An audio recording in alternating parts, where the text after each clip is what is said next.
If this is your first time seeing me, then go and watch my previous videos and come back to this one because this is a series and we're breaking down the Trump administration's new workforce plan called America's Talent Strategy.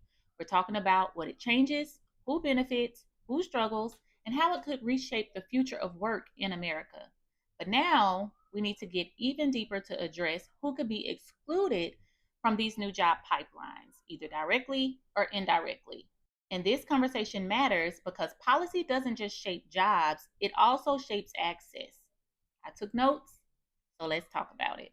Right off the bat, and to no surprise, Latino workers may be some of those directly impacted by this workforce plan because the plan requires work authorization verification for federally funded workforce programs. But even beyond immigration status, there are barriers.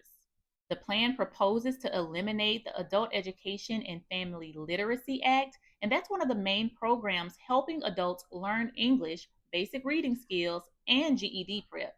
So here's the issue. Without English proficiency, many workers cannot realistically enter apprenticeship programs, pass certification exams, or navigate the AI-based career systems this plan promotes.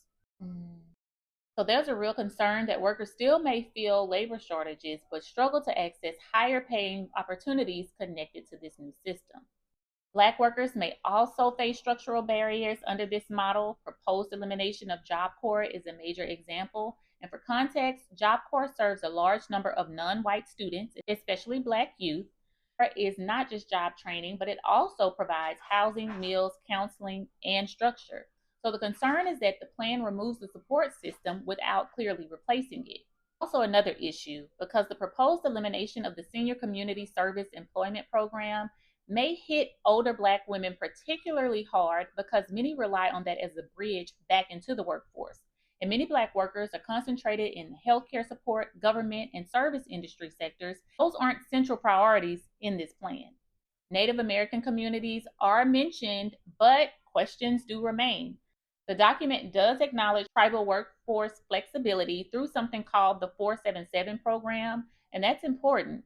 But critics are moving that workforce control into state level block grants could make it harder for tribal communities to maintain programs tailored to local and cultural economic needs. Also, a geographic issue because many of the plan's target industries like semiconductors, data centers, and shipbuilding are not located near many tribal communities. Asian American workers may see very different outcomes depending on the industry and income level.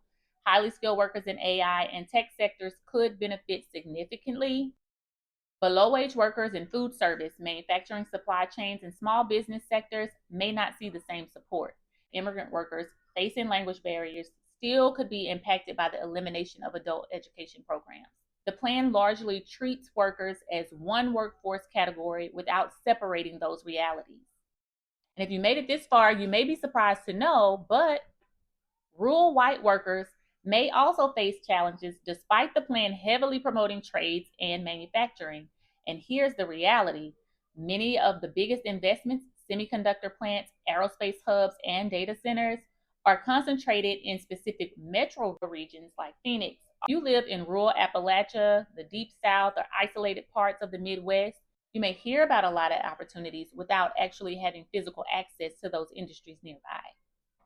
The plan does not include a major rural infrastructure strategy to bridge that gap.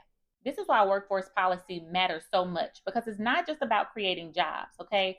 It's about who realistically can access those jobs, who gets training, who gets support, and who gets left trying to catch up. Depending on your background, your location, your education level, or your industry, this plan could feel like an opportunity or it could be an exclusion. Follow for episode 4 because we still need to talk about the potential professional exclusions this plan brings up.